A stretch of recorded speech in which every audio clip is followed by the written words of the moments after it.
Hello and Namaskar. On behalf of Karyashala, a very warm welcome to all of you who have joined us today for our 22nd online episode of MANTHAN, a series of talks to stay connected.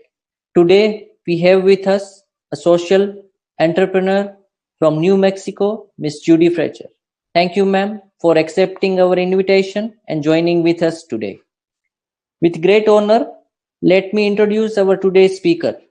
Ms. Judy Frater is a social entrepreneur steeped in the world of contemporary textile artisans of Kutch, India. She lived in Kutch for 30 years, during which she co-founded and operated Kala Raksha Trust, a cooperative for women embroiderers, established the Kala Raksha Textile Museum, and founded Kala Raksha Vidhyalaya, the first design school for traditional artisans.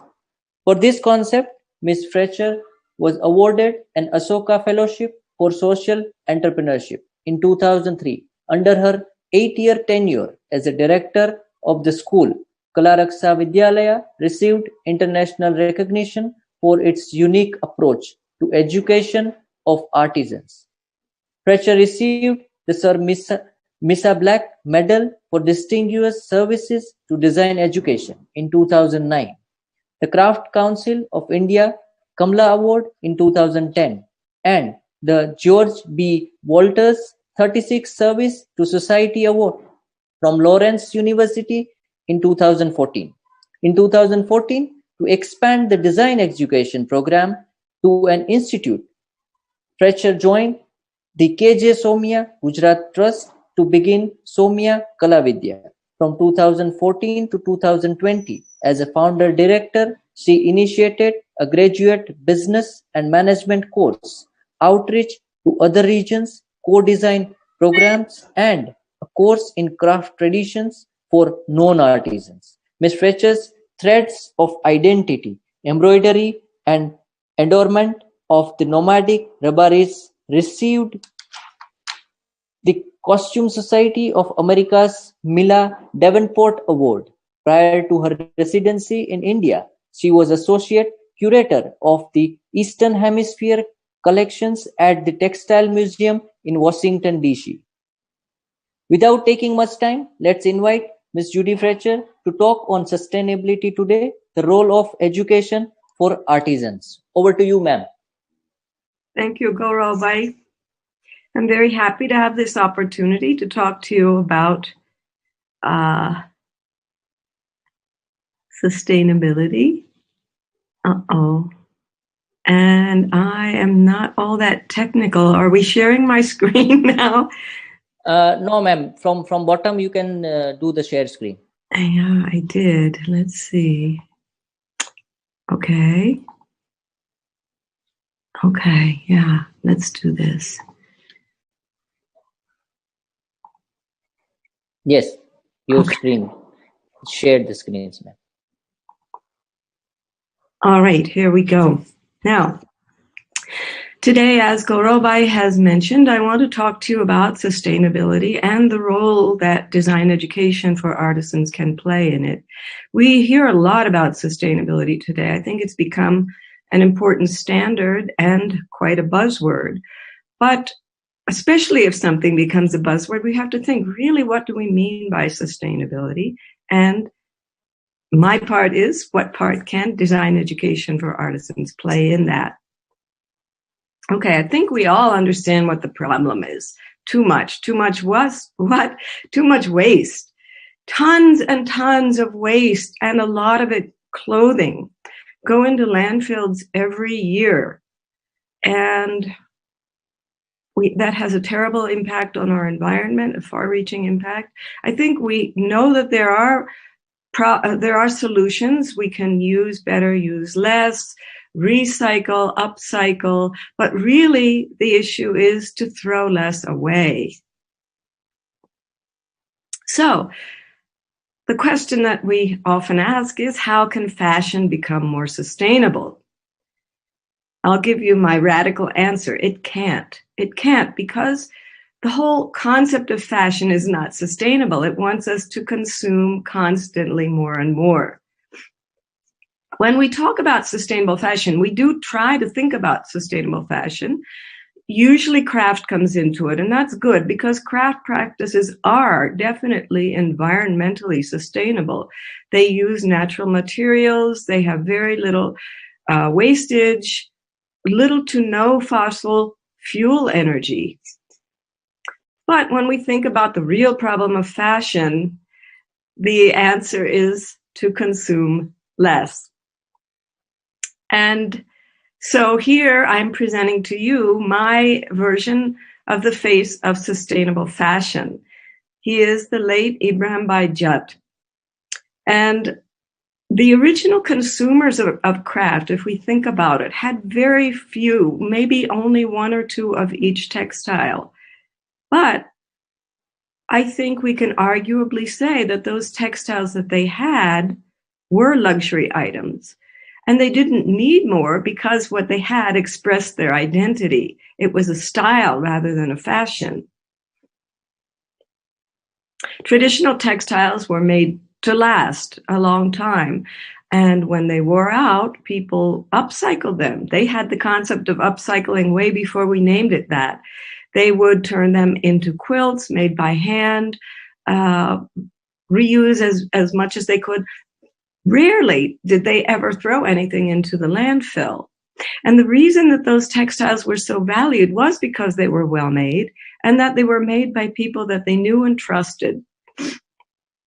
Now, there's another part of sustainability, which I find the most important one, and that's cultural sustainability.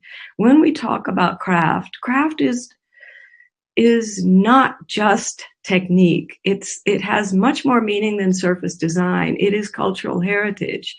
And that means that it expresses history, relationships, experiences. It tells a story. And if we think about artisans continuing to practice their craft traditions, they need respect as well as income. Because if we treat artisans as laborers, as workers, they will leave craft for whatever earns them more money. It's not just about money. So in 2005, I began the first program of design education for artisans. And the concept was to teach artisans design so that they could innovate within their traditions for the contemporary market and regain their agency. Be not workers, but be entrepreneurs and artisan designers. The course stresses understanding of tradition. We involved master artisans in the development of the curriculum, and every year they come and teach the students about their traditions so that they begin to value them. And when you value something, you don't throw it into the landfill, right? So we teach them to understand, appreciate, and innovate within traditions. We also engage the artisan community in the program. One way, another way is to invite families to a jury before we have our professional jury, and that enables them to see what their family members are learning and to also take part in it so that it's part of the whole community. We also have a gala fashion show and convocation at the end of each year, and this has been very inspirational for bringing new students, the next generation, to the course and to the tradition. Okay, I directed the course as Kala Raksha Vidhyalaya for 8 years. And then, as Gaurav mentioned, in 2014, I joined forces with the KJ Somaya Gujarat Trust, and we launched Somaya Kala Vidya, which is the current avatar of the program. And I was also able to expand it with a postgraduate course in business and management for artisans. And because artisans can make wonderful collections, they can't always get them to the market. I also began artisan-to-artisan outreach programs so that our graduates could work directly with artisans in less exposed regions, and we could expand the concept of education for artisans. And I began international co-design programs so that designers could learn to work with artisans as equal partners. The program has been amazingly effective. The artisan students are very creative and enterprising. They've learned not only design and business, but also confidence. And they are today effectively innovating for the contemporary market and reinterpreting their traditions. I think one of the most important things is that each artisan, although drawing from the same tradition, will interpret it in a unique way. And what that means is that the traditions have actually diversified. And why that's important is that when traditions, when work diversifies, the market actually expands and everyone can benefit. And so the whole community has benefited. And I think there's been a big change in 15 years in that the artisans, and particularly artisan designers in Kutch, now see craft as a very viable future in which they can be successful and independent. And that has enabled young people, the next generation, to come back to craft, not as a last resort, but as a really good option. And that is cultural sustainability. Okay. So in our quest for sustainability, there's one more factor. That's the next frontier, and I believe it's us, the consumer. Because when artisan designers can create at the next level, they need to find a market that appreciates what they're doing and is willing to pay for it. Because craft is not cheap. It should not be cheap. But we don't need closets full of it, and that's the point.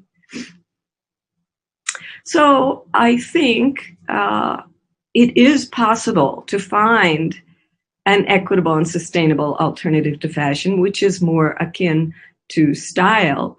And here I'm adding in with Ibrahim Bai a photograph of Muhammad Siddiq Bai, because he is the maker of Ibrahim Bai's Ajrak. And I think an important part of finding that balance and valuing craft is valuing who made your clothes, knowing who made your clothes and how. So again, finally, the core issue is value. Think about it. Think about what is in your closet at home that is never going to go into the landfill, and why? Why not? And I think that way you can begin to think about value. And it can be, in the end, a win-win situation. Because really, the value begins with a personal connection. When something is made and used with love, it will be valued and it will be kept. It won't be thrown away. And that is the real value and the essence of handmade craft. Thank you. Can we, Gaurav, can we have some question and answer? Yes, ma'am. Let me check.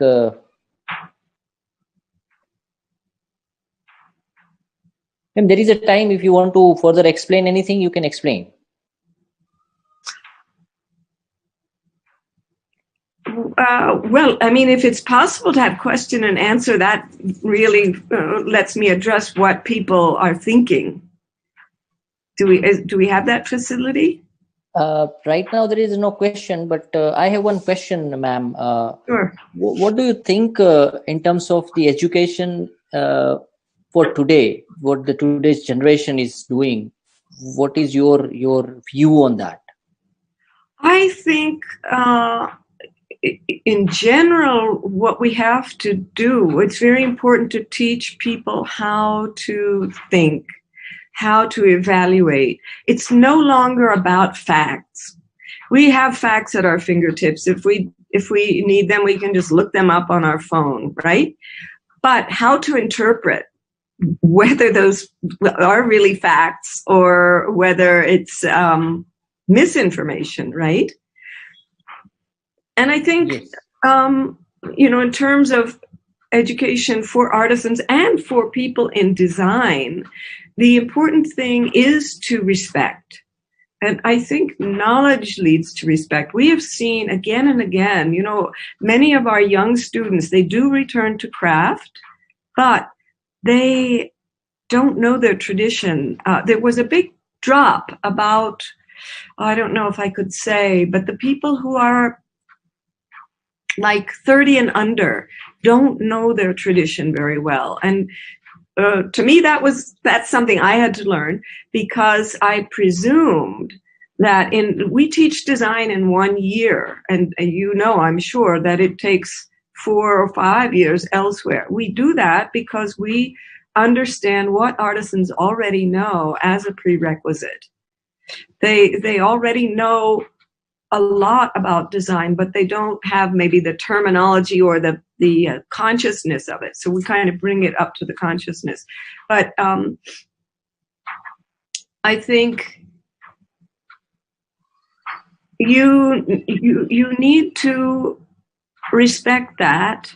And when designers work with artisans, usually the idea is that I'll give you the design and you'll produce it. That's not very satisfying from the artisan point of view. And it also discounts the main value that they have, which is a body of knowledge.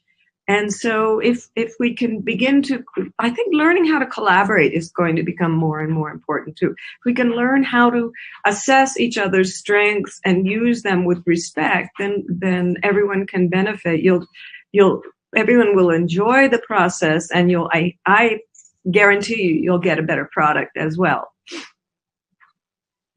So I think that's the direction. Yes, correct. The another thing is, ma'am, I would like to ask you that in today's context, there is a lot of technology and machineries are coming up, where a lot of people are using it. So what do you think about this technology and the machineries? Because I know all these craft people, they are working with their hands. It's their skills. But because they have to grow up as well, so that they can produce more work and they can give more work to the society. So what is your view on that? Well, no, I don't think we want more work, because that is the problem. Too much production, too much consumption. And my view is that we need to slow down and value what we have. I mean, I think that's a huge task that we probably won't see, at least in my lifetime. But, I saw a video the other day of robots doing various things. And I have to tell you, I was horrified. I was completely horrified. Like my reaction was, why? Why? When we have human beings and many of them are unemployed, why are we making robots?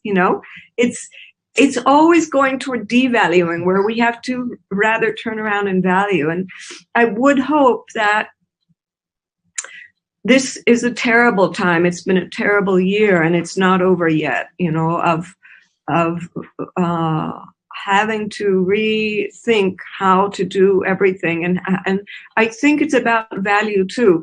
And always out of a catastrophe, you can build back better, as Joe Biden says. I think we have to use it as an opportunity to think about value. What's important and how can we focus on that and and take it forward. And I think technology is great. Here we are using it. Otherwise, I couldn't be talking to you in India. No, I think there has some very good things have come out of that. But I think we always have to think why, what for. Do we really need to go faster? Do we really need? There's a big assumption of scaling up. Why? Why do we need to scale up? Rather than make 1,000 pieces at 100 rupees each, why not make 2 at 500? right? And you think, oh, it's expensive.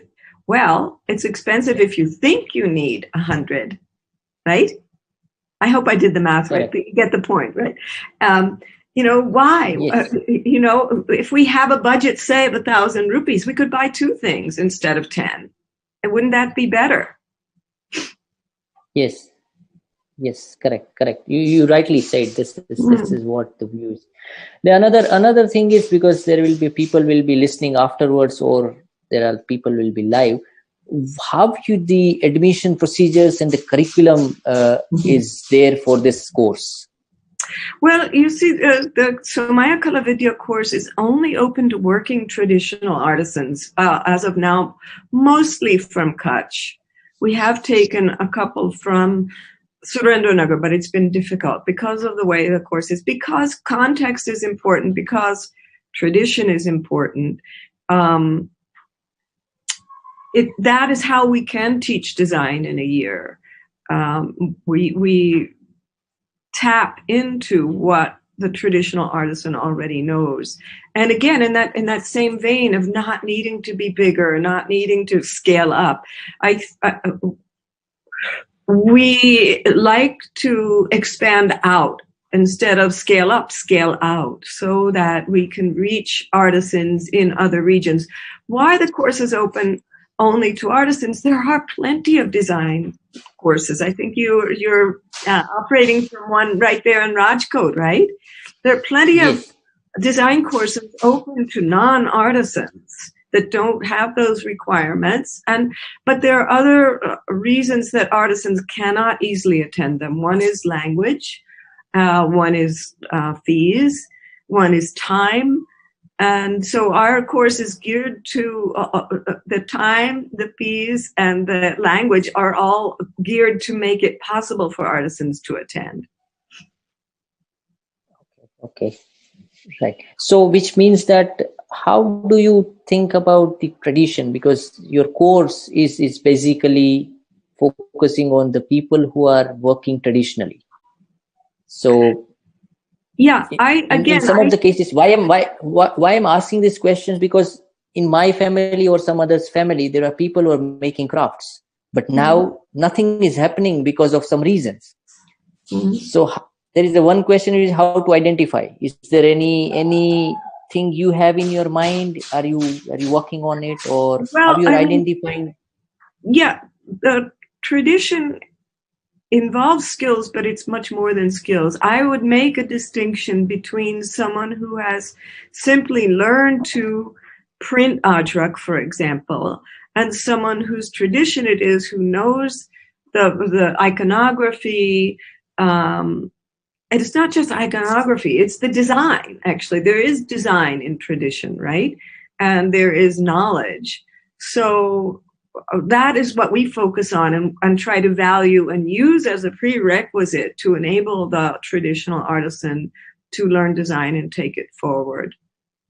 I think, eventually, if, say, someone is printing ajrak for year after year, for decades maybe, I think it's possible for them to learn some of the knowledge, but not necessarily. Some of them just mechanically print all day long, and it's hard to take that forward in the same way.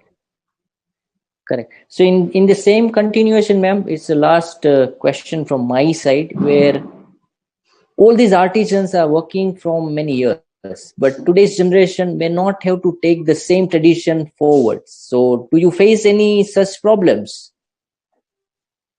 Well, yes. I mean, we have many of our graduates who will tell the same or similar story, that they did not want to do craft. Even some of them will say that their parents and grandparents told them specifically, do not do craft. There's no future in it. Because that craft had deteriorated to the point where it was only seen as labor, as skilled labor maybe. And when you do quantity, you make the price less, right? That's the whole point. You scale up so that the price comes down, and the artisan is thrown out of the equation. And so there was there was no satisfaction in it and very little money. So why would one want to go forward? And so they looked elsewhere. It's only when artisans started being respected as well as making more money that it became appealing, that they began to find pride in their tradition. And you may be surprised that again and again we have heard, of course, a certain minimum amount of income is necessary, no doubt. But artisans who have achieved that level and more will clearly say it's not only about money. There are plenty of ways to make money, but this is my tradition. This gives me an identity. This gives meaning to my life, satisfaction. And I think, wow, those people are lucky who can actually say that they derive all that beyond income from their livelihood, right? Correct, ma'am. You rightly said. Ma'am, there is no such question in a chat box. If there is anything come up, I will email it to you and you can answer it and I will pass it forward to them. Sure. So meanwhile, thank you very much, ma'am, for sharing your experience in working with artisan and role of education with respect to artisans, which leads to value of artisans and a sustainability issue in today's context. Thank so on you behalf of on behalf of Karyashala, once again, I would like to express our gratitude to you for accepting our invitation and joining with us, ma'am. Thank you very much. Thank you very much. And if anyone wants to know further, please do contact me or get in touch with Somaya Kalavidya in Kutch. Yes, sure, ma'am. So viewers, with this, we end our today's program. We will meet again with another interesting person and interesting exchange of thoughts. Till then, bye-bye, good night, stay healthy and stay safe. Thank you. Thank you very much. Bye. Bye-bye.